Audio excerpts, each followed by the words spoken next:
Bonjour à tous et bienvenue à cette table ronde axée sur la thématique de l'eau.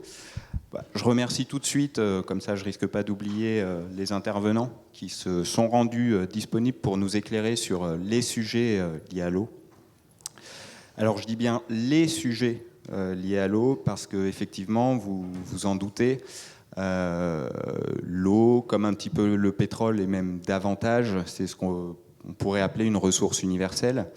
Il n'y a pas si longtemps, il y avait dans cette salle un ingénieur français que vous devez tous connaître ici, qui écume les plateaux télévisés en pointant le mobilier et les appareils d'une salle et en disant que sans le pétrole, probablement que l'appareil ou le mobilier n'aurait pas été fabriqué et ne serait pas présent dans la salle. Vous pouvez faire exactement le même exercice avec l'eau et vous pouvez même aller plus loin puisque l'eau est un élément vital sans lequel même le présentateur ne serait pas présent.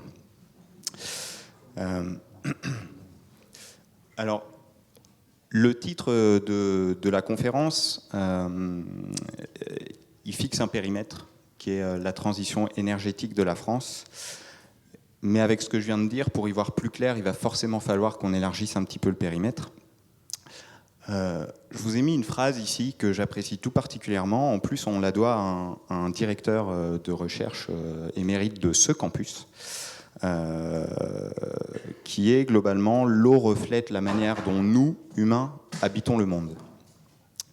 Donc si on le prend une seconde pour analyser cette phrase, on comprend à la fois qui va malheureusement être complexe en 1h30, qui est le temps qui nous est imparti, de faire le tour des sujets de l'eau, ce qui reviendrait à faire le tour de la manière dont nous habitons le monde, et aussi de faire le tour des adaptations qu'il faudrait y apporter.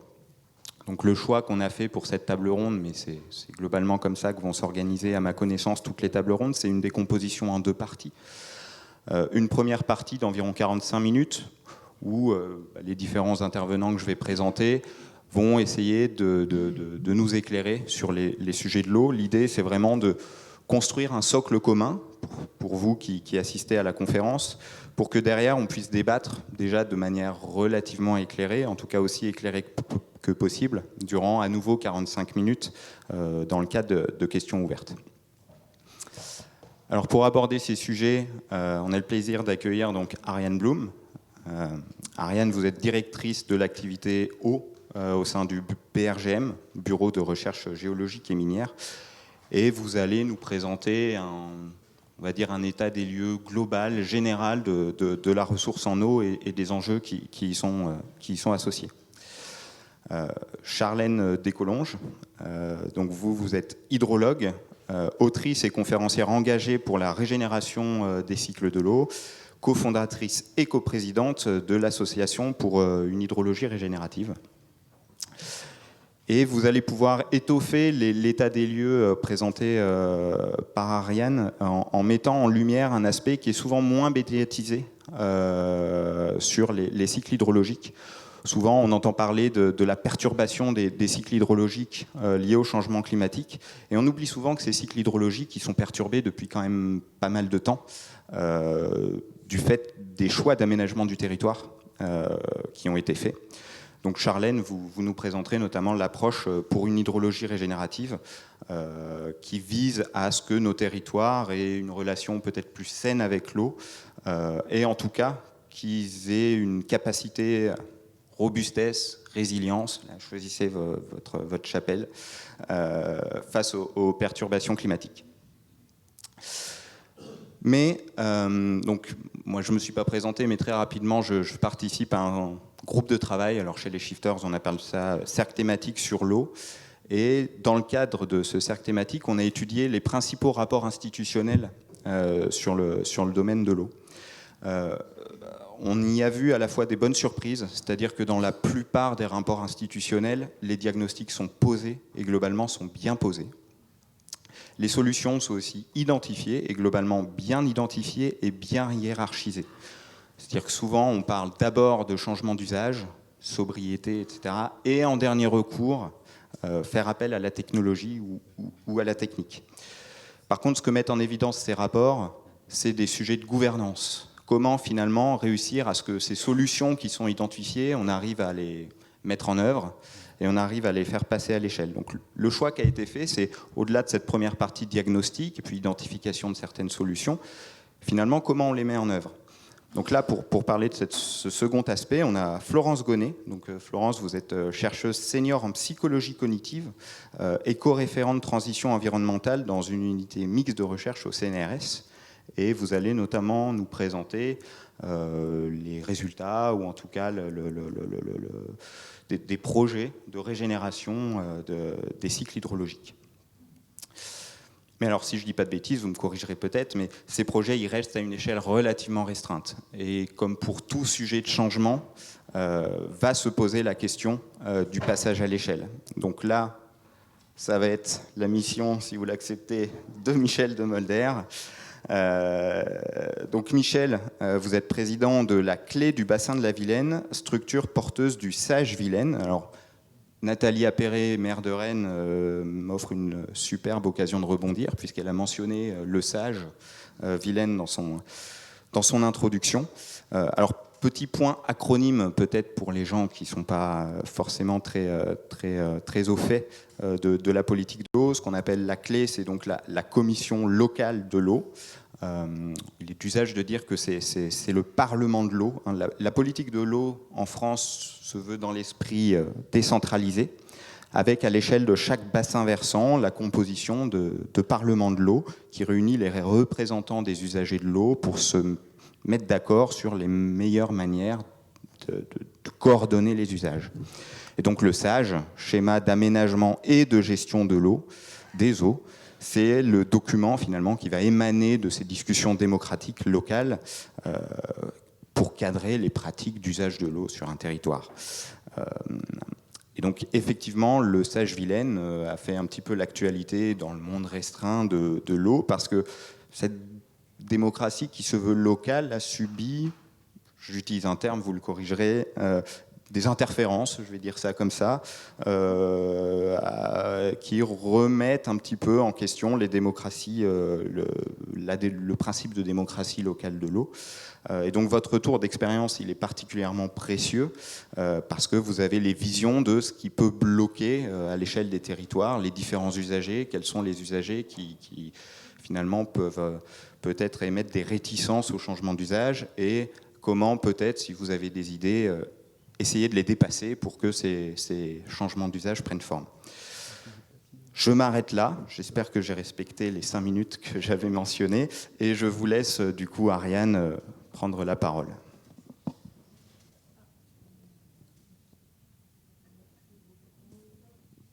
Est-ce que vous m'entendez? C'est bon? Ça fonctionne? Eh ben, bonjour à toutes et à tous. Je suis ravie d'être avec vous ce matin. Merci encore pour cette invitation. Donc, j'ai la tâche, effectivement, de planter le décor avec quelques informations d'enjeux autour de l'eau. Alors, l'enjeu, l'eau va se regarder à toutes les échelles, mondiale, nationale et locale. On va beaucoup parler du local parce que c'est un point clé pour agir efficacement pour la gestion de l'eau, mais je me permets de rappeler quelques enjeux globaux. À l'échelle mondiale, il faut savoir qu'aujourd'hui, nous avons encore 26% de la population qui n'a pas accès à l'eau potable dans le monde. C'est un chiffre qui a beaucoup progressé depuis 30 ans. C'était 50% il y a une trentaine d'années. Mais ça reste un objectif fort dans les objectifs du développement durable des Nations Unies. Et 46% de la population mondiale encore aussi n'a pas accès à un service d'assainissement correct. Donc l'enjeu reste fort. Et si on regarde les prélèvements dans le monde, dans le domaine de l'eau, c'est pour 70%, ces volumes sont destinés à l'agriculture. Évidemment, la nourriture, on parle souvent de l'accès à l'eau potable, mais la nourriture, l'agriculture est tout aussi importante quand on aborde l'eau. Et évidemment, tous les usages, et on en parlera tout au long de cette table ronde. Dans les enjeux de l'eau, l'eau c'est une ressource, mais c'est aussi l'eau peut être responsable de risques. Et selon le rapport du GIEC, 90% des catastrophes naturelles sont liées à l'eau à l'échelle mondiale. En fait, ce n'est pas seulement les inondations, ça peut être la sécheresse des sols, c'est un risque lié à l'eau, ça peut être le retrait-gonflement d'argile. Donc l'eau est partout, effectivement, et un enjeu très fort. Je redescends un petit peu en Europe. On a longtemps pensé qu'on avait des ressources en eau suffisantes. Ces dernières années, cela dit, il y a quand même des signes qui nous montrent que ce que nous pensions comme une réserve suffisante doit être considérée différemment. Je peux prendre une illustration, vous vous souvenez de cette année 2022, elle a été particulièrement forte, la sécheresse en Bretagne, mais à l'échelle européenne, c'est 50% de la surface européenne dont les sols étaient en sécheresse exceptionnelle. Et puis il y a un rapport de l'Agence de l'environnement qui a été publié il y a 2 ans qui montre que nous ne sommes pas prêts pour faire face aux effets du changement climatique, y compris ceux liés à l'eau. En termes de pression mondiale aussi, la demande en eau a augmenté de 55%, je crois, c'est depuis une vingtaine d'années. Donc non seulement on a un tableau, et puis il y a une prospective, parce que je ne vous apprends pas que nous sommes de plus en plus nombreux, avec des usages de plus en plus forts. Donc cette projection est fondamentale quand on aborde les choses. Alors en Europe, on est doté on a parlé réglementation dans la table ronde précédente, on est doté de beaucoup de réglementations, dont notamment une directive 4 sur l'eau qui a été publiée en 2000, qui définit un cadre commun entre les États membres pour surveiller l'eau, les eaux de surface, les eaux souterraines. Mais en fait, il y a beaucoup de règlements très dispersés. Il y a une directive pour l'eau potable, pour les nitrates, pour la loi, il y a une loi de restauration de la nature en 2024. Et finalement, la gestion de l'eau est assez dispersée dans beaucoup de règlements. Vers des règlements sectoriels. Donc il y a un enjeu très fort à ramener tout ça pour avoir une vision globale de l'eau. Et c'est pour ça que l'Europe a publié une stratégie de résilience. Mais il y a certainement besoin d'aller beaucoup plus loin dans cette vision plus intégrée. Il en est de même au niveau national avec notre loi sur l'eau et des déclinaisons.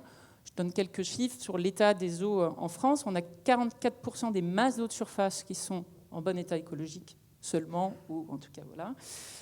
66% des masses d'eau superficielles et souterraines sont en bon état chimique. Le reste n'est pas, ça dépend de comment on le transforme en fait. Et 90%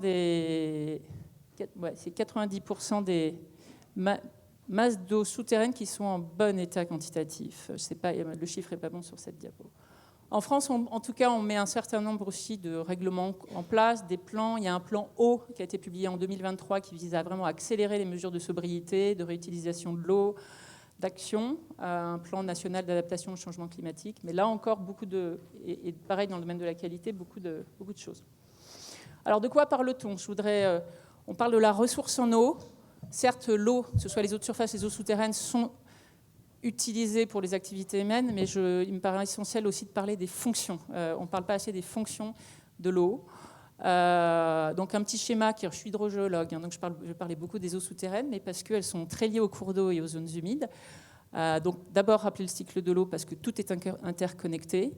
Il faut savoir que si on regarde les précipitations en France, c'est à peu près 513 milliards de mètres cubes. Mais que 400 milliards de mètres cubes s'évaporent ensuite ou retournent à la mer par ruissellement. Donc on va s'intéresser à ce qu'on peut prendre. Je reviens sur la fonction, donc on va regarder les volumes disponibles qu'on peut prendre dans chaque ressource, mais il ne faut absolument pas oublier que l'eau a aussi des fonctions pour soutenir les écosystèmes dans les cours d'eau ou les eaux souterraines. Si les cours d'eau coulent encore l'été, c'est particulièrement vrai dans les contextes géologiques de la Bretagne, c'est parce qu'il y a des eaux souterraines qu'on ne voit pas et qui vont alimenter et assurer le débit d'étiage. Et ces eaux souterraines qu'on ne voit pas, elles vont aussi apporter une eau fraîche et oxygénée qui vont être bénéfiques pour maintenir la biodiversité ou l'état écologique des cours d'eau. Donc il faut une vision globale, on va dire holistique quand même, de la gestion de l'eau. Une notion importante aussi, c'est le temps. Dans un cours d'eau, l'eau, et où les polluants qui vont être dedans peuvent mettre quelques jours, quelques semaines à s'écouler. Dans les eaux souterraines, ça peut être le même temps, mais ça peut être des dizaines, des centaines, voire des milliers d'années. Il est essentiel de connaître ce temps quand on va parler de gestion et d'action, c'est-à-dire qu'une mesure qu'on va prendre sur un bassin versant ou sur une nappe va pouvoir peut-être avoir un effet dans 5 ans, 10 ans. Vous réduisez la pollution à un endroit, ça va se voir dans le captage dans 5 ans, 10 ans, donc peut-être parfois au-delà du temps politique. Et c'est essentiel pour comprendre les mesures qu'on va mettre en œuvre. Quelques chiffres sur les prélèvements et les consommations d'eau en France. J'espère que ça se voit suffisamment. Vous avez un petit diagramme qui vous montre la répartition des prélèvements d'eau douce selon les usages en France métropolitaine, toutes sources confondues, en haute surface ou souterraine. Principalement, c'est le rouge, la majorité des volumes prélevés sont destinés au refroidissement des centrales nucléaires, donc pour les usages énergétiques. Mais une bonne partie de cette eau est restituée aussi au milieu. Et donc la consommation va être bien moindre. Ensuite, vous voyez en vert, prélèvement pour l'agriculture, c'est 12%. Je vois rien, mais c'est 17%, je crois, pour... bon, l'eau potable, c'est 18%. Vous voyez mieux que moi. Après, ça va dépendre selon les ressources. Pour les eaux souterraines, il y a un enjeu très fort sur l'eau potable parce que l'eau est filtrée naturellement dans le sol majoritairement. Donc, les 2/3 de l'eau potable en France sont fournis par les eaux souterraines. C'est que 25% en Bretagne, mais en tout cas, à l'échelle de la France, c'est une ressource particulièrement stratégique pour les différents usages. Et après, on va avoir des fortes disparités régionales. Donc, je plante un décor, mais vraiment, et je me permets de mettre la carte géologique de la France. Là, vous voyez du rouge, comme ici, c'est des granites, des gneiss. L'eau est présente dans des fissures. On utilise les cours d'eau principalement. Dans les grands bassins sédimentaires du bassin de Paris ou en Aquitaine, on a des ressources importantes dans le sous-sol. On va utiliser beaucoup plus les eaux souterraines. Donc, très, très différentes d'une région à l'autre, avec des temps très différents. On parle prélèvement, mais il faut penser consommation. La différence, c'est que je prélève de l'eau, mais on va en restituer une partie. Donc je disais, pour le refroidissement des centrales, on va à 95% restituer au milieu. L'eau potable, à 80%, on va restituer aussi au milieu en aval. Mais il y a une partie qui est utilisée pour les différents process. Donc si on regarde les chiffres de la répartition... si je prends toutes les consommations d'eau en France sur une année, finalement, par secteur, ce qui consomme le plus, ça revient à l'agriculture, 62% des volumes consommés chaque année, parce qu'évidemment, l'eau, elle est directement utilisée par la plante, par le sol, pour l'agriculture. Et vous voyez, les énergies, après, ne vont peser qu'à 14% de la totalité de l'eau consommée chaque année. Dans ce cadre-là, je me permets aussi de parler de changement climatique en citant un projet qui a été mené par INRAE, nous, l'OIO, Météo France pour le compte du ministère de l'écologie, qui s'appelle Explore 2 et qui vise à évaluer l'impact du changement climatique sur la ressource en eau à l'horizon 2100. Nous avions fait le même exercice il y a 15 ans. Premier constat, la ressource en eau renouvelable, depuis 15 ans, a diminué de 14%. Donc, il faut qu'on fasse attention, évidemment, à l'utilisation de ces ressources. Les projections et les scénarios du GIEC montrent effectivement des augmentations de température, mais avec des scénarios très différents. P, c'est pour les précipitations, plutôt stables, mais toujours très hétérogènes. Et de toute manière, on aura une augmentation de l'évapotranspiration. C'est ça le facteur pour nous important. Parce que plus l'eau va s'évaporer, moins il y en aura pour les usages, pour le ruissellement dans les cours d'eau, l'infiltration dans les eaux souterraines. Donc on s'attend à des diminutions de la recherche des nappes et des cours d'eau. Ensuite, je n'ai sûrement pas le temps de détailler tout ici, mais il y a une régionalisation de ces scénarios. On va trouver des hivers plus humides dans le nord de la France, des étés plus secs sur le sud, mais encore une fois, beaucoup d'hétérogénéité. Ce qui va compter, en tout cas, pour les eaux souterraines, c'est l'hiver, c'est la recharge hivernale, c'est l'eau qui va tomber pendant l'hiver et qui va s'infiltrer dans le sol. J'ai oublié de dire un truc sur les prélèvements, parce qu'il est positif. Je n'ai pas commenté l'évolution des prélèvements depuis une vingtaine d'années. Le rouge, c'est les énergies, le bleu, c'est l'eau potable, le vert, l'agriculture et les usages industriels en rouge. La totalité a diminué de 12% depuis une vingtaine d'années. Quand il y a une info positive, il faut quand même la partager. On parle beaucoup de quantité d'eau. Juste rapidement, pour sensibiliser aussi aux aspects qualitatifs et pollution, vous y êtes certainement sensibles. Une carte qui rappelle de manière très synthétique l'état chimique des eaux souterraines. En rouge, mauvais état chimique. En bleu, tout va bien. Avec une variété de polluants. Ça peut être nitrates, pesticides. Et puis, on a beaucoup de nouveaux polluants, perturbateurs endocriniens, PFAS. C'est un sujet à part entière, mais il faut à chaque fois aborder la question de la gestion de l'eau sous les doubles aspects quantité et qualité qui sont intimement corrélés. Pour finir, enjeu sur l'eau et la transition énergétique. Aller vers une transition énergétique va nous amener à réfléchir sur la consommation directe qu'on va avoir. Sur l'eau, et puis d'ailleurs c'est une ressource, la géothermie est une ressource qui utilise l'eau, évidemment on a l'hydroélectricité, mais il faut s'interroger sur l'eau qu'on va prélever directement ou indirectement. Ça questionne sur la notion, il faut aborder les choses par l'empreinte de l'eau, c'est-à-dire que ce n'est pas le prélèvement direct uniquement qu'on va regarder, mais quelle va être l'utilisation de l'eau sur toute la chaîne de production, quand j'ai des panneaux solaires, quand j'ai des éoliennes, quand j'ai des batteries au lithium. C'est un vaste sujet à part entière. Et cette eau, cette empreinte, elle ne nous concerne pas que nous, là, à l'échelle de notre bassin versant, mais elle va interroger sur cet usage et les prélèvements réalisés aussi à l'étranger. Donc cette notion internationale est déterminante dans nos réflexions, parce que ça peut potentiellement créer des conflits ailleurs, et il faut raisonner au-delà de nos frontières, mais tout en gardant cette approche holistique. Et idéalement, cette empreinte, on la calcule sur... Je regarde le process de ma batterie au lithium, combien il a fallu consommer d'eau, mais en fait, il faudrait même la redescendre à l'échelle d'un bassin versant ou d'une nappe. Dans quel pays, quelles ressources? Parce qu'il y a des endroits où les ressources sont disponibles et suffisantes, et d'autres, non. Donc idéalement, il faudrait pouvoir aller jusqu'à cette notion-là.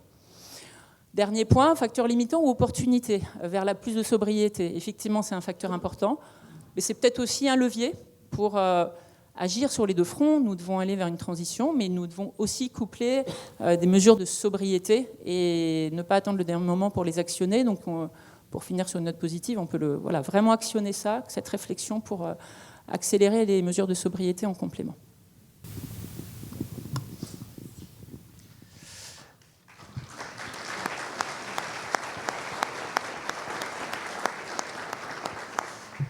Merci Ariane. Du coup, je vais passer la main à Charlène en relevant peut-être, c'est vrai souvent dans le domaine de l'eau, on parle de bilan, ressources, besoins, et on a souvent tendance à axer les politiques sur essayer de prendre un état de la ressource donnée et limiter les besoins pour faire en sorte que la balance soit équilibrée. Et c'est vrai que vous mentionniez la diminution des recharges de nappes, etc. Et potentiellement, Charlène, vous allez maintenant pouvoir dire qu'on a aussi un levier sur la ressource, avec potentiellement des actions pour améliorer ces recharges, ou en tout cas faire en sorte que la perte de disponibilité de l'eau qui est déjà en cours, vous l'aviez évoqué, puisse peut-être être un minima tamponné ou géré. Donc je vous laisse la main. Merci beaucoup. Bonjour à toutes et à tous. Alors, merci beaucoup pour avoir planté le décor, donné les chiffres. Je pense qu'au moins on a les grandes valeurs et les ordres de grandeur en tête. Moi, je vous propose de faire un pas de côté, parce que je connais très bien maintenant le milieu de l'eau, ça fait 10 ans. Et j'ai une formation d'ingénieur, je baigne, je nage dans les chiffres, je me noie dans les chiffres. On peut faire plein de jeux de mots sur l'eau, inépuisable. En fait, l'hydrologie régénérative, ça propose un pas de côté, un changement culturel par rapport à toute cette complexité qu'est l'eau. Et avant de vous présenter ça, je vais citer un biologiste américain, Edward Wilson, qui a été le père fondateur de la sociobiologie, qui a énormément œuvré sur la biodiversité. Et il nous dit quelque chose de très intéressant, et on va reboucler là-dessus avec Florence, c'est nous avons des émotions paléolithiques, des institutions médiévales et les technologies dignes d'un dieu, des dieux. Ça amène à réfléchir sur notre rapport à l'eau. Et en fait, avec beaucoup de recul, on essaye de voir un peu tous les angles morts dont on parle finalement assez peu sur ce sujet. On a parlé de l'empreinte eau. Il faut savoir qu'à l'origine, l'empreinte eau, donc qui a émergé avec le Water Footprint Network, intégrait à l'origine dans sa méthode l'eau verte. Et l'eau verte, c'est l'eau qui est prise dans les premiers mètres du sol, qui est évapotranspirée par la végétation.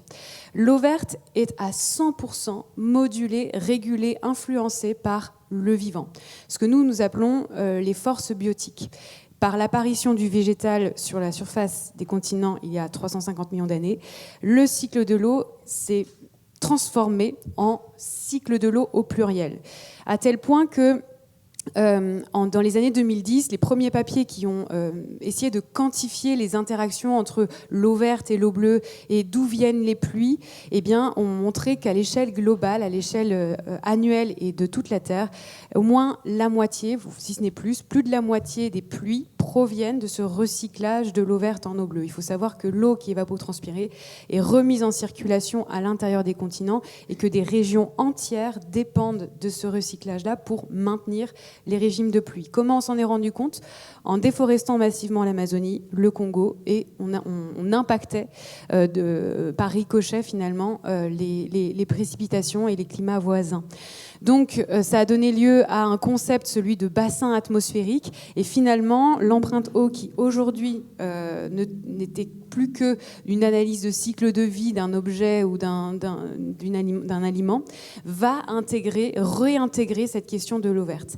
Et nous, l'eau verte, c'est vraiment notre point de départ de l'hydrologie régénérative, puisque finalement, si on se limite au bilan comptable de l'eau, comme on pourrait se limiter au bilan comptable de la biodiversité, eh bien, l'eau verte est une source de pluie pour d'autres et permet aussi de maintenir des microclimats qui ont disparu de nos paysages, surtout en France. Et quand on fait le compte, finalement, on regarde, eh bien, plus de la moitié des zones humides ont disparu en l'espace de 30 ans. On a enlevé des millions de kilomètres de haies, comblé énormément de petits ruisseaux forestiers, homogénéisé toutes les surfaces forestières, et ce faisant, nous avons accéléré le cycle de l'eau en surface. Et donc, l'invitation, ça va être de ralentir,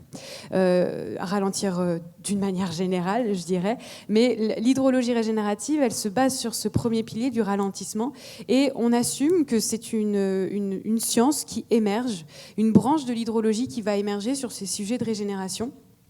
Et elle n'invente rien finalement, elle relie un ensemble de savoirs et de pratiques qui existent déjà, mais qui fait le lien sur ces principes clés que je vais présenter après, et qui les décline dans différents milieux. Des milieux qui sont finalement assez peu connectés par rapport au sujet de l'eau, les forêts, les milieux agricoles, les rivières et le milieu urbain.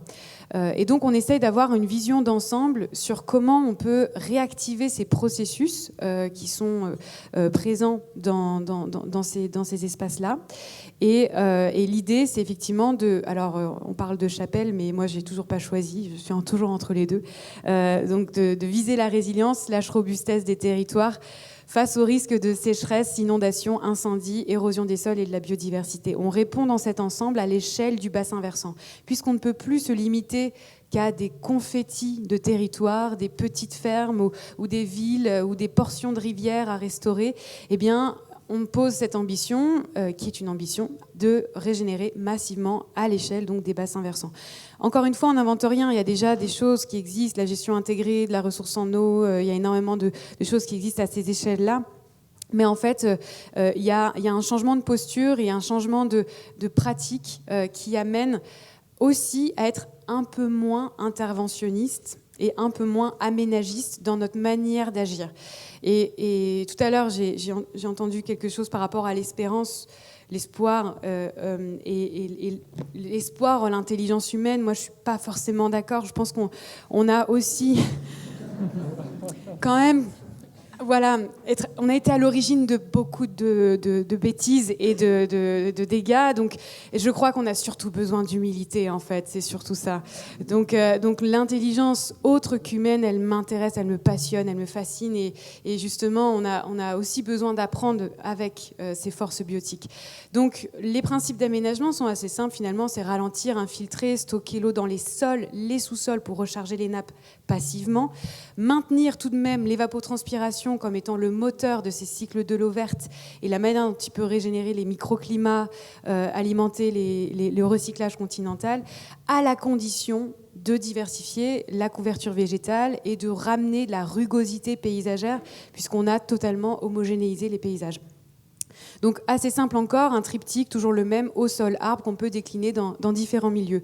Donc je vais vous donner quelques exemples assez concrets, des choses qui existent et qui ne se revendiquent pas de l'hydrologie régénérative, mais qui nous inspirent dans une vision globale à l'échelle du bassin versant. Tout d'abord en milieu forestier, puisque les forêts sont... nos premiers châteaux d'eau, finalement, elles permettent de ralentir et de remettre en circulation cette eau verte. Donc il y a tout un tas d'aménagements qui sont en cours d'émergence par les gestionnaires forestiers pour ralentir le ruissellement. Déjà, ne serait-ce que pour le cheminement des engins, les coupes que l'on va réaliser, la quantité de bois qu'on va laisser sur pied ou sur place. Il y a aussi énormément de drains qui ont été installés dans nos forêts, ça c'est insoupçonné, mais les forêts comme les champs ont été largement drainés. Donc il y a des opérations de dédrainage ou de ralentissement dans ces drains et de favoriser aussi le retour du castor dans ces milieux forestiers. La gestion la régénération des sols, les îlots de sénescence et tout ce qui tourne autour de la réserve biologique intégrale ou ce qu'on appelle la libre évolution sont des principes fondamentaux. Et on a trouvé quelques exemples dans l'Aube sur Rumilly, Chaours et Rumilly-les-Vaudes qui ont fait ce type d'opération. Et pour ce qui est de Rumilly-Chaours, donc c'est un gestionnaire de rivière qui a dédrainé 24 km² de forêt autour de ce principe de forêt-éponge. Et il a permis de montrer qu'il a réduit drastiquement le pic de crue pour réduire les risques d'inondation en aval, permis d'avoir des sols tout le temps humides pour éviter les dépérissements forestiers et relancer des cycles et de recréer des habitats autour du bois mort.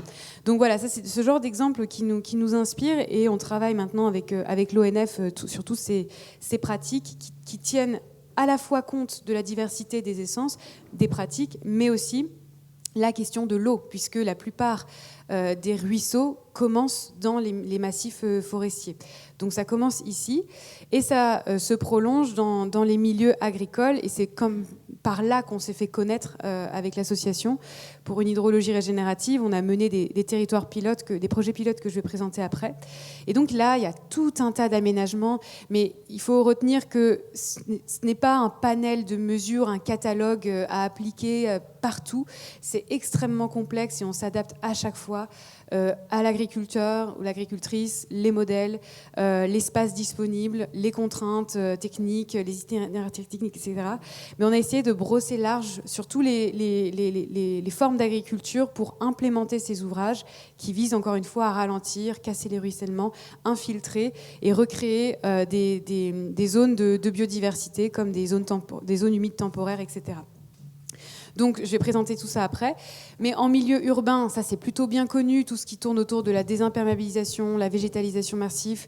L'Adopta, le Grès sont nos alliés. Ils travaillent depuis des dizaines d'années sur ces questions-là, donc je ne vais pas m'attarder là-dessus, mais il y a énormément de potentiel dans nos villes pour transformer nos villes entonnoirs en villes éponges, sortir l'eau des tuyaux et l'infiltrer à la parcelle. Voilà, ça fait partie des principes clés, toujours autour du triptyque eau-sol-arbre, mais là on l'arrive. Pardon, je vais très vite, hein. Je suis contraire à mon principe. Mais, parce qu'on n'a pas beaucoup de temps, je vais rapidement sur le sujet, moi, qui m'anime en milieu rivière. Là, il y a plein de choses qu'on peut faire. D'une manière générale, les rivières, si vous avez une rivière en tête, essayez de voir quel est son espace de liberté. Si je reprends un peu le thème de ce matin, quel est l'espace de liberté que l'on donne à la rivière? Est-ce que sur nos cartes, on représente des rivières mobiles, des rivières libres, des rivières qui peuvent reconquérir des bras morts, des zones humides, des zones d'infiltration pour recharger les nappes? Et ces rivières-là, en fait, la plupart sont corsetées, sont endiguées ou ne peuvent pas forcément rentrer en crue librement. Et ça provoque beaucoup de soucis. Des problèmes morphologiques, des problèmes de sécheresse, d'inondation et de thermie. Ça, on n'en parle pas, mais je pense que ça vous intéresse. Les fleuves et les rivières qui se réchauffent ne bénéficient pas de ces zones de rafraîchissement que sont les zones hyporheiques, les zones d'échange entre la nappe et la rivière, les zones d'échange avec sa nappe alluviale, les bois et les ripisylves alentours. Et en fait, on se lance dans des programmes de millions d'euros pour restaurer les rivières, alors qu'en fait, on leur a enlevé tout ce qui permettait de les rafraîchir et de les ralentir, à savoir le bois. Il y a une espèce au monde qui est capable de faire tout ça, et il a un PhD de 8 millions d'années. Je nomme le castor, qui est bien plus ingénieux que moi, pour ralentir l'eau et retrouver les fonctionnalités, ou en tout cas les processus inhérents à la régénération des espaces alluviaux et des fleuves et des rivières. Donc l'invitation, ça va être de faire des alliances avec le castor, et une de nos associations amies, c'est le MAPCA, le mouvement d'alliance avec le peuple castor. Je vous invite très largement à nous rejoindre. à nous rejoindre. Et en fait, on en parlera avec Florence, mais en fait, là, les personnes que vous voyez, vous les voyez pas très bien, mais en fait, on est plusieurs là dans la rivière à imiter les castors. Et c'est absolument joyeux, ça donne du sens, ça nous reconnecte à la rivière et on apprend à observer. On n'intervient pas qu'une fois et c'est terminé, c'est figé. Non, on revient, on dialogue, on converse, on s'ajuste, on enlève si c'est pas la bonne proposition et ça change absolument notre rapport finalement à la rivière. Et donc, on peut aussi inviter des personnes qui ne sont pas forcément hydrologues, mais des personnes qui souhaitent en prendre soin, et c'est très, très, très joyeux. Donc, on a l'objectif de développer tous ces projets, et je vais donner ensuite la parole à Florence. On a besoin de sortir de nos sphères techniques aussi, de faire ce pas de côté, en invitant d'autres formes de connaissances, et les sciences cognitives en particulier, pour comprendre l'humain, parce que certes, on a besoin d'intelligence humaine, autre qu'humaine, mais on a surtout besoin de comprendre qu'est-ce qui nous bloque, qu'est-ce qui nous freine, qu'est-ce qui gratte, qu'est-ce qui fait que ça ne se propage pas finalement. Et que ce soit chez les forestiers, les gestionnaires de rivières qui refusent de mettre du bois dans l'eau, ou les agriculteurs qui refusent de laisser plus d'espace à l'eau, ou les urbains qui refusent de voir un jardin de pluie, des moustiques et des amphibiens en ville, en fait, c'est de comprendre qu'est-ce qui se passe, finalement, qu'est-ce qui bloque. Donc c'est là où on a besoin d'ouvrir ces espaces de dialogue et libérer la parole pour avancer ensemble. Et c'est tout l'objectif de nos projets. Donc on a commencé avec 5 territoires pilotes, dans Drôme et en Ardèche. Et on a 2 volets, le volet vraiment démarche, compréhension de l'humain, et volet 2, mesures et expérimentation. Donc on est accompagné par plein de scientifiques qui nous aident à mesurer et à quantifier ces fameux indicateurs, tout en prenant un peu de recul sur ces fameux chiffres et indicateurs, en rentrant dans ces alliances avec les autres formes d'intelligence, autres qu'humaines. Voilà, merci pour votre attention, et puis on va passer à la suite.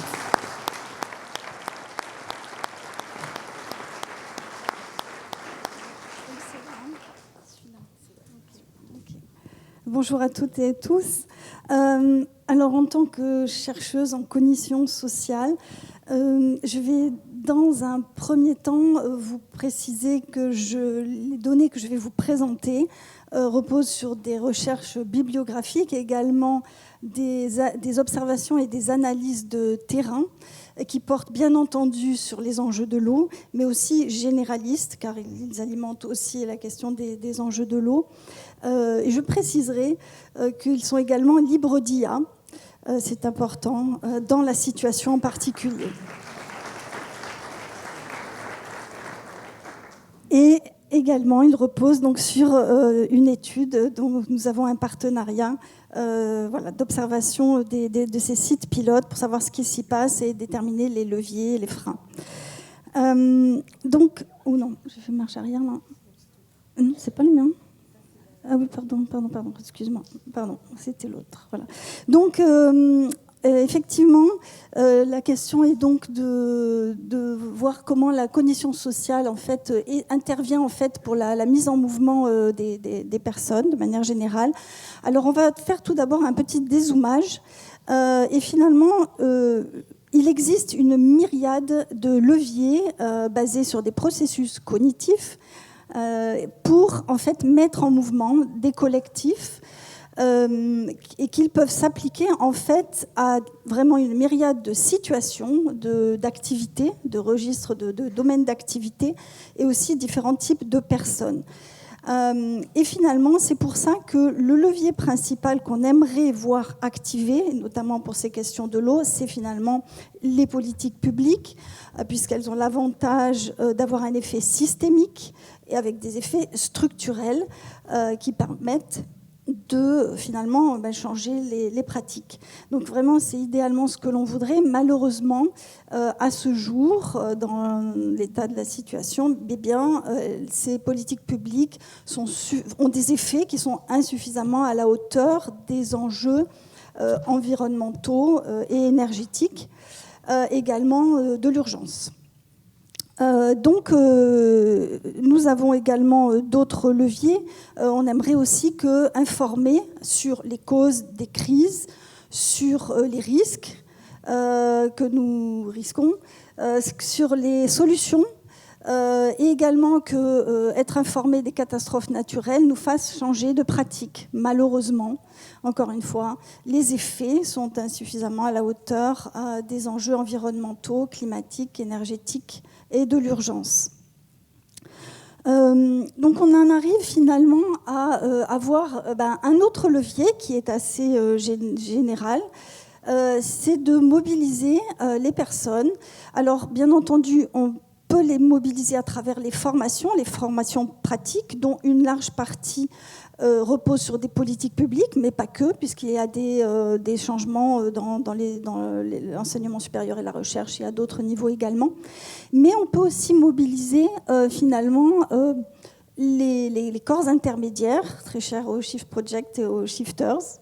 Donc mobiliser justement ces personnes, ces groupes de personnes, puisque les cultures humaines sont en fait le levier, un gros levier qu'on connaît tous pour finalement faire changer de pratique.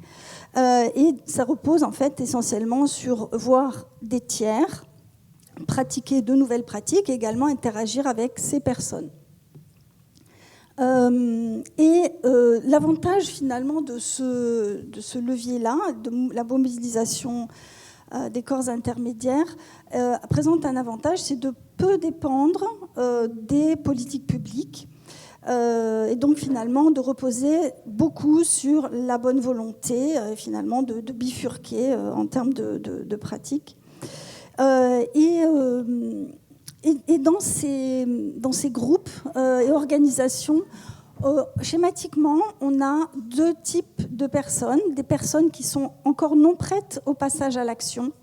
Et dans ce cas-là, et pour schématiser, on a une certaine démarche qui va, par exemple, reposer sur l'envoi de questionnaires, effectuer des entretiens, faire des retours, faire des permanences pour informer du retour de ces enquêtes, et ce qui commence d'une part à obtenir des informations sur les attentes des personnes, sur ce qui se passe sur le territoire, mais également d'embarquer en fait les personnes qui ont répondu. Et puis on va finalement progressivement aller vers la mobilisation d'ateliers qui permettent d'informer de manière participative, mais finalement également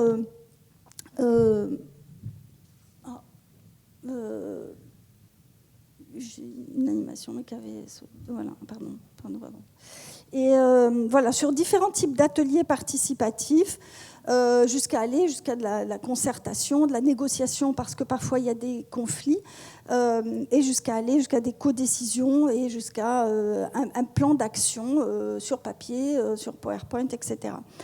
Et finalement, pour les personnes qui sont alors prêtes à passer à l'action, on a une autre stratégie qui va être on va pouvoir reposer finalement sur la présentation de sites démonstrateurs de solutions que l'on souhaite mettre en place, donc le mimétisme des résultats d'action, une visite de sites démonstrateurs.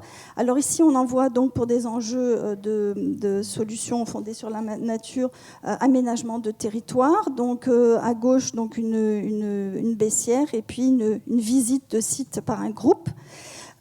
Au milieu, donc, vous avez une visite d'un site castor, un barrage fait par des castors. Et en dessous, un ouvrage castor mimétique présenté par Baptiste Morisot. Donc tout ça en groupe. Et puis une visite aussi d'un site, par exemple, de culture agroécologique.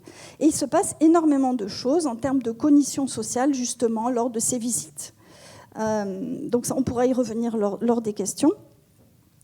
Et donc ensuite, on a encore un autre levier qui est en fait se fonder sur la reproduction de la présentation d'action, qui est ce que l'on présente finalement quand on veut apprendre une nouvelle action. On nous présente une action et finalement on la reproduit. C'est le mimétisme d'action qu'on va voir dans tout type de formation. Et par exemple, dans le cas, là, on a une démonstration d'utilisation du A égyptien pour faire une ligne de niveau. Donc la personne présente l'utilisation de ce A égyptien et la personne qui est devant reproduit en fait ce qu'elle voit faire. Donc c'est une méthode low-tech. Et puis en dessous, eh bien pareil, c'est dans une rivière, trois types d'ouvrages qui ont été effectués avec toujours démonstration d'action, reproduction d'actions présentées. Voilà. Donc avec des ouvrages qui permettent de ralentir l'eau, qui permettent aussi en fait de remonter le lit de la rivière en rajoutant des branchages et de reconnecter à la plaine alluviale. Voilà, donc on a vu en fait essentiellement... ça a sauté. C'est pas grave. On a vu donc deux types de stratégies en fait basées sur le mimétisme du résultat d'action et d'action en soi pour en fait engager les personnes sur le territoire. Donc tout ça, ce sont des approches qui ont été mises en œuvre justement dans le cadre du suivi de sites pilotes que j'ai eu la chance de collaborer avec PUHR pour suivre l'avancée de ces 4 sites pilotes. Donc notamment deux sites qui en fait qui se sont intéressés en fait aux parcelles agricoles puisque c'est un gros enjeu. Et là, en fait, on voit une dynamique sociale se mettre en place. Donc, très souvent, ce qu'on voit, c'est un élu et un technicien ou ingénieur ou chargé de mission, en l'occurrence, agriculture et alimentation. Et puis, ils enrôlent quelques personnes autour d'eux qu'ils savent déjà qui a la cause. Et puis, un peu plus, donc 5, 10. Et puis... dans le cas des agriculteurs, il faut quand même s'assurer que la chambre d'agriculture derrière va suivre, ou si ce n'est pas elle, mais des homologues. Et puis finalement, ils sont allés à la recherche de financement, donc une lettre d'intention d'un projet. Donc ils ont obtenu un premier financement par l'agence de l'eau, les 2 volets que tu as décrits tout à l'heure. Voilà. Et donc là, la problématique, c'était sécheresse. Et voilà, donc en fait, ils ont très vite en fait embarqué sur le fond les agriculteurs. Il y a eu 2 approches, donc c'est important de dire que sur ces 2 territoires, il y a eu une approche où le financement a servi simplement à demander aux agriculteurs d'accepter de mettre à disposition une parcelle et des prestataires ont fait les prestations. Dans un autre cas, le financement a servi à incapaciter les personnes. Donc, du coup, maintenant, elles sont capables de lire le territoire, de proposer des aménagements à effectuer dans les sols et finalement, elles ont aussi une compensation financière et elles ont participé aussi aux travaux et elles ont trouvé les moyens de les faire. Donc, vous voyez, 2 approches différentes pour finalement enrôler petit à petit 2 personnes, élus et techniciens, et petit à petit enrôlé, donc ce projet a avancé. Un autre projet était donc dans une commune de 167 habitants, initié par la mairie avec une association, un gros dialogue territorial fait par en fait la mairie et l'association pour informer des problématiques, en l'occurrence de sécheresse et d'inondation. Et petit à petit, donc, ont été faits des travaux nécessaires par rapport aux problématiques trouvées communément en fait, par les habitants, dont notamment de la désimpère, un bassin d'expansion sur la rivière et justement la reconnexion des travaux faits en chantier participatif dans la rivière pour reconnecter la rivière à la plaine alluviale. Et enfin, le dernier site, qui est un site académique, et il part de zéro, finalement, il fallait donc tout vraiment lancer le début de la dynamique. Donc il est parti en fait de 2 personnes de la GEMAPI qui ont réussi à enrôler encore 2, 3, 4, 10 personnes, demander un financement à l'agence de l'eau.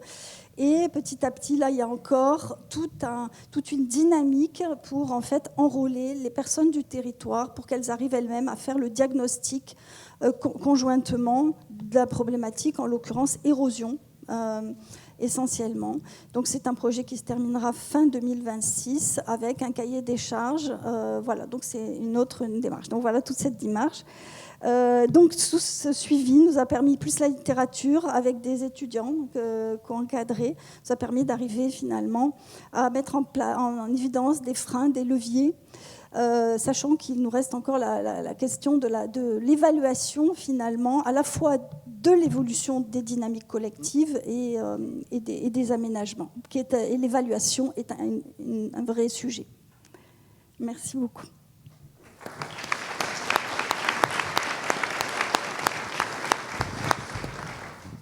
Merci beaucoup pour cette invitation à changer de paradigme. Finalement, effectivement, la gestion de l'eau est aujourd'hui une question souvent abordée sous l'angle de l'ingénieur, dont je fais partie, on en parlait, hein, et je rebondis, c'est vrai que l'ingénieur, il manipule les chiffres, et qui simplifie énormément la complexité des enjeux de fonctionnalité que vous avez montré. Donc il y a un changement de paradigme à réaliser. Si, là je reboucle peut-être un petit peu avec la question initiale, est-ce qu'on aura assez d'eau pour la transition énergétique? En fait, j'espère que vous l'avez compris, ça va être des questions d'arbitrage. Potentiellement, on n'aura pas de l'eau pour tout faire. Mais si on veut limiter la portée de ces arbitrages, il faut qu'on réussisse à la fois à limiter nos usages et à rendre l'eau un peu plus disponible avec des approches, par exemple, de celles proposées pour une hydrologie régénérative. On voit aussi que ça nécessite quand même un accompagnement assez rapproché dans les études pilotes qui sont menées. Alors là, Michel, interro pas si surprise, 10 minutes pour nous dire comment on fait pour passer ça à l'échelle d'un bassin versant. Alors 10 minutes, c'est court. Donc déjà... un bassin versant, ça a été expliqué, hein, c'est là où l'eau tombe et puis elle va arriver un exutoire. Voilà. Et nous, sur le bassin de la Vilaine, on a un bassin quand même sur 2 régions, Bretagne, Pays de la Loire, 6 départements, 507 communes. Hein, et tout arrive sur l'estuaire de la Vilaine, hein, qui se jette dans le barrage d'Arzal. Voilà. Et donc, on regarde justement les pressions qu'il y a sur ce bassin versant.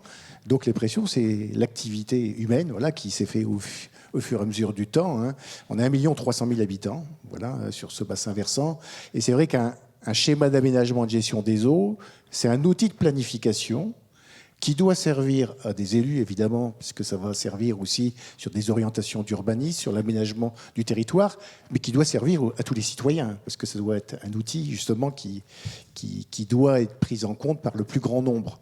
Et donc, moi, je suis président de cette commission locale de l'eau depuis 2010, hein, et donc on a 72 personnes dans cette commission locale de l'eau, un collège de 39 élus, 22 membres dits du collège des usagers. Et dans les usagers, vous avez des acteurs économiques comme les représentants des chambres d'agriculture, de l'agriculture biologique, des chambres de commerce et d'industrie. Et puis vous avez aussi des représentants des associations dans leur diversité, hein, des fédérations de pêche, des associations de consommateurs, des associations de défense de l'environnement. Hein.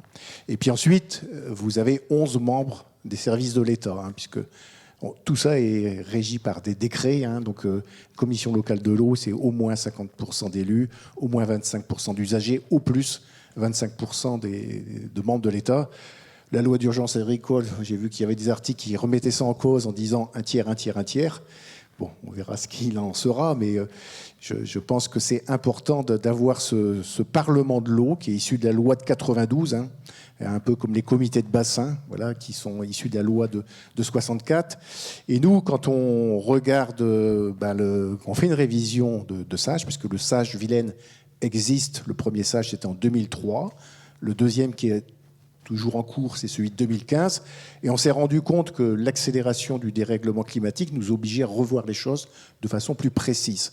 Et on regarde donc l'état des lieux, hein, du bassin sur différents volets, la gestion quantitative. Hein, vous avez une présentation de l'état de la situation métropolitaine.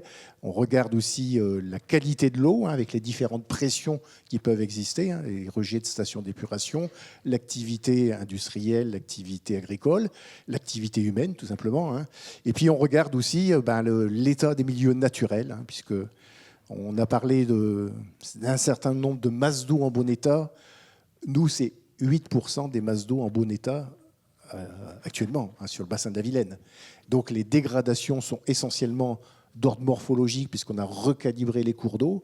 On a voulu accélérer l'eau le maximum possible à travers les remembrements, mais pas que les remembrements, les aménagements routiers, l'urbanisation. Et puis ensuite, on a la dégradation par rapport aux pressions liées aux nitrates, pressions liées aux pesticides et les nouvelles pressions qui émergent. Donc on parle de plus en plus, c'est les PFAS, les nanoplastiques, les différents micropolluants. Et donc à partir de là, nous, de cet état des lieux, on établit un diagnostic, on définit des scénarios et on essaye de trouver des compromis entre les différents acteurs de façon à dire, voilà, il faudrait, pour atteindre le bon état écologique des masses d'eau, accélérer sur certaines choses. Alors on a voulu, à travers cette révision aussi, et ça c'est important, avoir une participation du public. Et donc, on a commencé par une enquête en ligne qui demandait un certain nombre de temps. Plus de 3500 personnes ont répondu, qui ont pris déjà une demi-heure pour répondre à ce questionnaire. Et ensuite, on a fait des ateliers citoyens par atelier géographique, vu la grandeur du bassin versant, c'est 11 000 km². Et puis, ce travail a duré 14 mois. Donc, on a été au-delà de la loi qui demande souvent d'aller avec la Commission nationale du débat public sur une période de 3 mois. Et donc, on s'est mis d'accord avec les 2 personnes de la CNDP pour avoir des temps d'interruption, parce qu'on est obligé, de façon à ce que ce travail continue. Et je pense que les citoyens, ils ont aussi dit des choses qui sont prêts à payer plus cher leur facture d'eau, mais à condition aussi qu'on ait une vision très large, une vision sur la biodiversité, sur la santé, sur l'aménagement du territoire, et qu'à partir de là, il fallait aussi faire bouger les choses, tout en sachant les difficultés à avoir cette transition. Quand on parle de transition agroécologique, par exemple, ça demande du temps, donc c'est tout un travail à mettre en place. Donc on est parti sur l'écriture de ce qu'on appelle des règles. On a un projet de SAGE avec 15 règles, 73 dispositions. Les règles sont importantes parce qu'elles sont opposables aux tiers et à l'administration. Voilà, mais je pense que c'est cette façon de faire au plus près des territoires qui permet de se rendre compte comment agir, parce que derrière, l'objectif, c'est évidemment d'améliorer les choses. Alors, on a des problématiques d'inondation. Quand on parle de gestion quantitative, c'est aussi les aléas climatiques. Il n'y a pas que la sécheresse, même si on sait que les sécheresses vont impacter l'agriculture, impacter l'alimentation en eau potable, puisque les 2 tiers de nos ressources, les 3 quarts même sur le bassin de la Vilaine, sont liés à des ressources superficielles. Donc les cours d'eau, on a peu de nappes souterraines, contrairement au reste de la France, on va dire, où c'est les 2 tiers. Et donc tous ces aspects-là supposent effectivement d'avoir un outil de planification qui ensuite va demander aux élus, va demander aux industriels de pouvoir agir. Alors je vais donner un exemple. Par exemple, on sait que sur l'eau potable, on peut être en tension forte puisqu'on a des étiages très sévères. L'accélération du dérèglement climatique fait que dans toutes les recherches qui ont été menées, on sait qu'on va avoir en période d'étiage des étiages qui risquent de baisser de 20 à 30% suivant les territoires. Et donc on sait que derrière, c'est toute l'alimentation en eau potable qu'il faut revoir. Donc on a mis par exemple des dispositions qui peuvent être des dispositions des fois techniques. C'est obliger les producteurs et distributeurs d'eau potable à avoir un taux de renouvellement des réseaux d'1,25%, parce que là, on est bien obligé d'avoir des réseaux pour l'eau potable. Mais c'est aussi penser l'urbanisme de façon autrement, de façon à ce qu'on puisse infiltrer au maximum les eaux dans le sol, parce qu'il y a nécessité, y compris dans le domaine urbain, de reconnecter à la nappe. Et puis, c'est essayer de remettre les cours d'eau dans leur talouette d'origine, avec une bande de protection autour des cours d'eau pour éviter de construire ou d'avoir des activités. Et puis sur les inondations, on a demandé clairement d'interdire de nouvelles constructions en zone inondable. C'est 12 000 bâtiments concernés par des inondations. 76% sont des habitations, mais on a aussi des industries. Donc on sait qu'on risque d'aller vers Léa climatique avec des événements extrêmes. Et donc, il faut que l'outil de planification, ils disent qu'il faut travailler autrement. Donc, vous l'avez vu dans la presse, on s'est trouvé confronté des fois à des tensions. Voilà, manifestation de certains syndicats agricoles, alors que, par exemple, la règle 1, qui est une première règle d'interdiction d'herbicides de maïs sur les aires d'alimentation prioritaires, émanait d'ailleurs des représentants des chambres d'agriculture. Donc derrière, on s'est retrouvé aussi confronté au moratoire du Premier ministre, voilà, moratoire sur l'eau lancé en février, alors qu'on devait approuver le SAGE avant les élections municipales. Donc j'étais encore avec le sous-préfet vendredi dernier, je rencontre le préfet vendredi prochain pour qu'on puisse avoir une adoption du SAGE Vilaine au mois de septembre, le 24 septembre. Je ne serai plus président puisque je ne me suis pas représenté, mais voilà, c'est un travail collectif avant tout.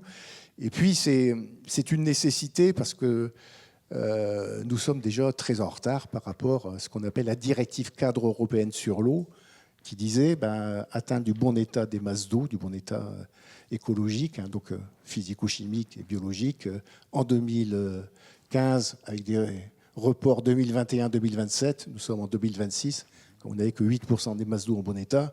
Si on n'accélère pas, c'est toutes les questions d'aménagement du territoire et toutes les questions de vivre ensemble aussi qui vont impacter l'ensemble des habitants et l'ensemble aussi du tissu économique. Donc, on avait, est-ce que la ressource en eau peut être un aspect limitant? On sait qu'on a besoin de relocaliser certaines entreprises. Ça veut dire qu'on va demander à des entreprises de l'agroalimentaire de baisser leur consommation d'eau potable. C'est des choses que l'on fait, par exemple l'ECO du bassin rennais en travaillant avec la Coperle, Lactalis. Et ça, ce sont des choses possibles, puisque la notion de sobriété doit être pensée sur un futur relativement proche. On consomme encore 17% de l'eau potable pour les sanitaires. Donc ça veut dire qu'il faut peut-être envisager le bâtiment autrement. Alors, en travaillant différemment sur les bâtiments individuels et les bâtiments collectifs. Mais si on n'a pas ces questions-là qui sont prises en compte, on peut se retrouver dans la situation de 2022 qui a touché 400 communes en rupture d'alimentation en eau potable sur le territoire national. On pourrait se retrouver à plusieurs milliers d'ici quelques années, puisqu'on sait que le changement climatique, le rapport des GIEC nous montre, on peut avoir 2 voire 3 années de sécheresse à suivre.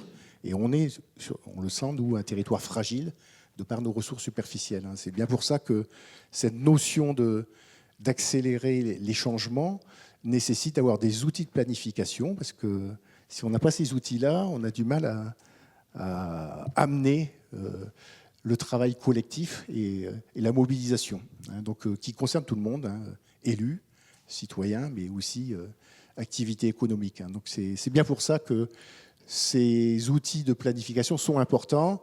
En France, on n'a pas des sages partout. Le plan eau du gouvernement de 2023 disait notamment qu'il faut développer des commissions locales de l'eau partout.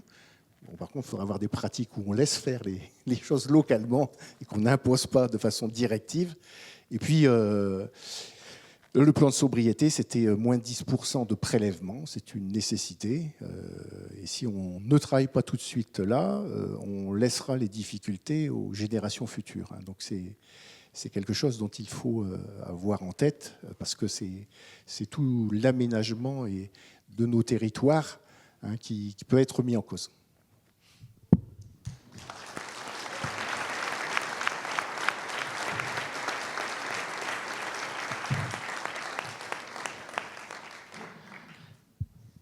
C'est la fin du cours.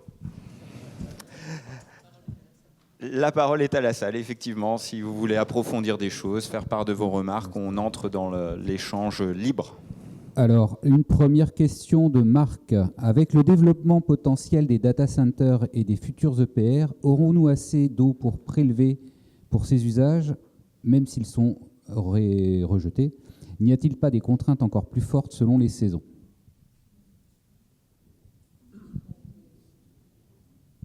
Oui, une réponse assez générale, parce que je n'ai pas de chiffres pour argumenter, mais clairement, c'est un enjeu quantitatif pour le refroidissement et un enjeu thermique aussi. Donc, et énergétique plus globale. Clairement, c'était une accélération et on le mesure, je pense, pas encore suffisamment parce qu'il y a une multiplication des data centers, il faut les suivre, il faut mesurer l'impact, mais oui, un jeu très fort. Je me permets peut-être rapidement, parce que pour le coup, ça a été traité dans les rapports du plan de robustesse pour l'économie française, où il y a eu une estimation des besoins en eau liés au développement de l'IA. Et dans ce plan, il se base aussi sur un rapport qui a été émis il y a quelques mois de France Stratégie, qui évalue l'évolution de la ressource et l'évolution des besoins. C'est vrai que ça aurait peut-être mérité d'être présenté en introduction, mais si je parlais d'arbitrage tout à l'heure entre les usages, c'est bien parce qu'on est rentré pour l'eau particulièrement, mais comme pour d'autres sources, avec des limites et une ressource contrainte. Donc on ne pourra pas tout faire partout, il va falloir arbitrer. Et l'idée, c'est effectivement de limiter au maximum ces arbitrages en ayant les pratiques les plus vertueuses possibles. Si je rajoute un élément de réponse, d'après cette étude donc de ex-France Stratégie, au 2050, dans un scénario politique public dans lequel on se trouve, on risque d'augmenter les tensions hydriques de l'ordre de 75% sur le territoire si on se situe dans un scénario de rupture avec une sobriété énergétique, le développement d'énergies renouvelables, la diminution de la consommation de viande, le développement d'agroécologie et pas de nouvelles retenues de substitution, eh bien, on pourrait se situer autour de 65% de mémoire de tension hydrique. Dans tous les cas, on se dirige vers des scénarios de tension hydrique dans le sud de la France en particulier. Mais la question si je peux me permettre, des data centers, Ariane l'a mentionné, mais on a très peu de données finalement sur ces connaissances. C'est très, très difficile. Mais il faudrait complètement. Ok, on peut passer à une question suivante. Donc on essaye d'alterner homme-femme comme tout à l'heure. Donc la question suivante, y a-t-il un changement des types d'agriculture en France pour passer par exemple sur des cultures de céréales qui seraient moins consommatrices en eau et par exemple reconvertir la production de maïs? Si Serge Jacquat est dans la salle...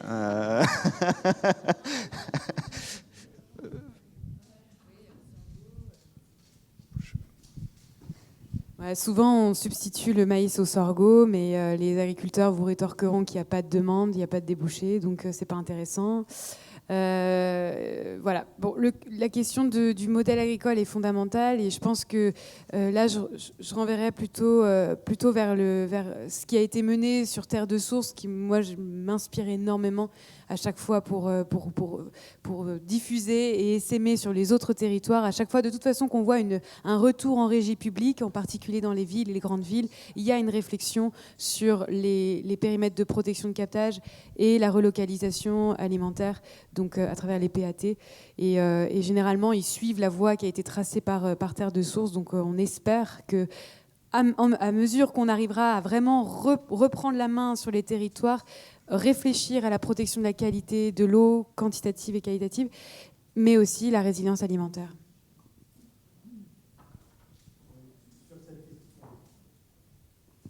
Oui, sur cette question-là, il y a des mutations. D'ailleurs, il y avait... les shifters ont fait une bonne étude sur le questionnaire auprès de près de 8000 paysans qui disent qu'ils sont prêts à accélérer la transition agroécologique, mais à condition d'avoir de l'accompagnement et une vision.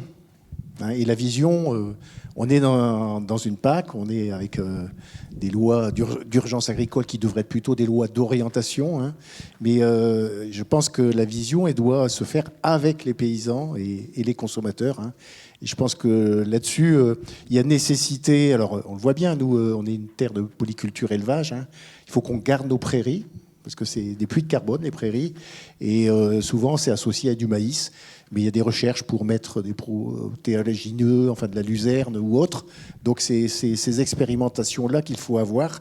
Par contre, ça veut dire c'est plus complexe quand c'est dans des élevages hors sol. Je pense qu'il y a une autre table ronde après sur l'élevage, je pense qu'il pourra en parler le week-end.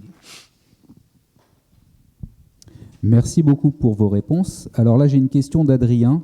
Je pense que ça s'oriente vers une question pour Florence, dans la mesure où elle est celle-ci. Les résultats des études du HMUC, donc hydrologie, milieu, usage, climat, provoquent un peu partout un effet de sidération à leur publication. On vit déjà au-dessus de nos moyens hydriques. Comment dépasser cette sidération pour passer à l'action ?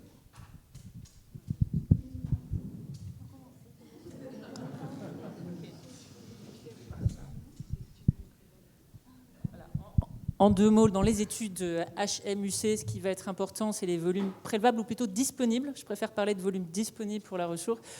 Alors, ça fait des débats selon les territoires. Moi, je pense que la réponse, elle est dans l'exemple de la Vilaine, c'est le multi-acteur. Effectivement, quand on affiche, selon les endroits, une nécessité de diminuer de 10%, 20% les prélèvements, selon peut-être parfois pour l'agriculture, pour l'eau potable ou selon différents usages, mais tout le monde est concerné. Donc, le problème là-dedans, c'est que ça va être structurel. Comment diminuer, on a parlé d'agriculture, sur 10 ans, 20 ans, s'il n'y a pas un changement structurel de nos pratiques, des volumes qu'on prélève et qu'on utilise. Mais la réponse pour s'en sortir, et les sages sont là pour ça, c'est le multi-acteur. Enfin, c'est-à-dire que tout le monde va faire des efforts sur le bassin versant et en général, en amont, il y a des études qui argumentent la connaissance des volumes disponibles, des prélèvements, qui font des scénarios d'évolution de la population, des activités économiques, du changement climatique, et c'est à partir de là que sont justifiées les nécessités de diminuer tant de prélèvements. Mais ce qui est complexe, c'est effectivement l'acceptabilité, qui n'est pas au rendez-vous pour ces mesures, et je pense que ça fait le lien, Florence, parce que ça veut dire qu'on a peut-être, et moi je vais faire un témoignage d'ingénieur ou chercheur, on a des certitudes, hein, nous, dans nos têtes, sur la quantité, la qualité, on a défini le cycle, et on se dit, pas de problème, j'ai trouvé la solution, il faut économiser temps. En fait, on se trompe. On a travaillé pendant 3 ans et on se trompe complètement. Parce qu'effectivement, on n'a pas réfléchi suffisamment tôt à l'acceptabilité, à l'appropriation. Et on a complètement changé ces dernières années en travaillant avec des socio-économistes. Je peux prendre des exemples sur le bassin versant du Lez, où on a développé des solutions fondées sur la nature pour lutter contre les inondations près de Montpellier. Et en fait, plutôt que de les mettre en œuvre, on est allé voir la population et faire des enquêtes sur tout le bassin versant pour savoir lesquels ils préféraient, s'ils étaient OK, et combien ça coûterait. Et on arrive à les mettre en œuvre. Ça marche. Et on va même plus loin. Dans le domaine de la recherche, on crée, c'est un gros mot, pardon, des living labs. Mais l'idée, c'est que les chercheurs, on va, avant de commencer un projet, travailler dans un écosystème avec des citoyens, des acteurs économiques, les élus, et poser les questions de leurs besoins, comprendre avant d'engager notre trajectoire en recherche. Donc ça va fonctionner. Ça ne fonctionne peut-être pas encore partout, mais c'est des solutions. Merci beaucoup. Effectivement. Donc je rebondis. Voilà. Ouais. Donc c'est un énorme levier. Hein, voilà. Donc moi, quand j'entends que le prélèvement pour l'agriculture est de 26%. C'est beaucoup. Donc voilà. Voilà. Donc en fait, effectivement, il y a 2 gros leviers. En fait, effectivement, c'est travailler avec les populations, les personnes, les acteurs locaux, effectivement, pour les engager à de nouvelles pratiques, à faire des choix concertés, etc. Et puis finalement, il y a un deuxième levier, c'est d'embarquer les acteurs locaux à développer des solutions fondées sur la nature pour retenir l'eau là où elle tombe, donc les pratiques d'hydrologie régénérative qui vont pouvoir notamment, en fait, finalement, garder l'eau, en particulier dans les parcelles agricoles. Donc, ça permettrait, en fait, justement, de limiter tout ce déficit, de récupérer cette eau avec la mobilisation locale. Donc, vraiment les faire participer. Et donc, ça, on sait faire. Et il y a un guide, justement, ressources que PUHR est en train de développer, en fait, pour embarquer et faire évoluer, en fait, des projets qui partent de 2, 5, 10 personnes pour aller vers les aménagements dans les sols. Et si on arrive déjà à retenir toute l'eau qui tombe dans les sols à l'endroit où elle tombe, enfin, c'est énorme. Alors c'est vrai qu'on n'a pas les volumes, mais c'est beaucoup. Et donc, ça permettrait déjà de limiter cette sidération en l'occurrence, quoi, puisqu'on a un gros levier là par la mobilisation locale, à la fois sur des décisions, mais aussi sur la mise en mouvement localement pour faire des aménagements. Donc c'est vraiment ce vers quoi il faudrait aller, finalement, oui, en Bretagne, mais aussi dans toute la France. Voilà. Alors, question suivante, question de Tatiana qui porte sur l'hydrologie régénérative, donc qui fait référence à ce qui était présenté à la fin sur les agriculteurs et les actions qui ont été menées, je pense. Et donc, sa question, c'est plutôt sur le volet industriel. Comment articuler la partie industrielle, justement, dans cette hydrologie à visée régénérative? Classique. Alors, il y a des choses à faire. Il y a déjà énormément de possibilités pour actionner d'abord la question de la sobriété hydrique et l'efficacité hydrique. Sur site, ça me semble essentiel. En dehors d'hydrologie régénérative, moi j'amène les industriels à penser la question de l'empreinte eau sur l'ensemble de leur chaîne de valeur et comprennent très vite qu'ils sont très dépendants des autres pays qui sont bien souvent en stress hydrique. Donc avant de passer à l'hydrologie régénérative, il y a déjà dans le modèle de l'entreprise des leviers qui me semblent être intéressants en regardant pas l'eau que d'une manière, encore une fois, quantitative, mais regarder effectivement la qualité d'eau rejetée aussi, et la question des risques hydriques avec les risques d'inondation. Une fois qu'on a fait ça, et déjà on s'occupe pendant 5 ou 10 ans pour ça, eh bien, on peut s'intégrer dans le bassin versant, et j'invite en général, mais avant 10 ans quand même, à se rapprocher des structures locales de gestion de l'eau. Et en général, je dis, voilà, sachez que sur votre territoire, il y a émergence de commissions locales de l'eau, vous pouvez vous intégrer, soit directement, soit par le biais de votre chambre consulaire. Et donc, il y a une nécessité de dialogue. Donc, intégrez-vous déjà sur votre territoire, ou tous les sites que vous gérez, intégrez-vous sur le territoire et mettez-vous en relation avec les enjeux locaux. Donc raccrochez à chaque fois. Et l'hydrologie régénérative, finalement, notre objectif, il n'est pas tant au niveau des industries que des collectivités qui portent un certain nombre de compétences et qui ont des moyens d'action qui sont importants, autant du côté des entreprises, des agriculteurs que des citoyens. Voilà, réponse très brève. Merci beaucoup pour cette réponse. Là, on a une question d'Anita qui concerne le tout un chacun. Quels leviers concrets ont les citoyens sur la qualité et l'utilisation de l'eau sur leur commune ?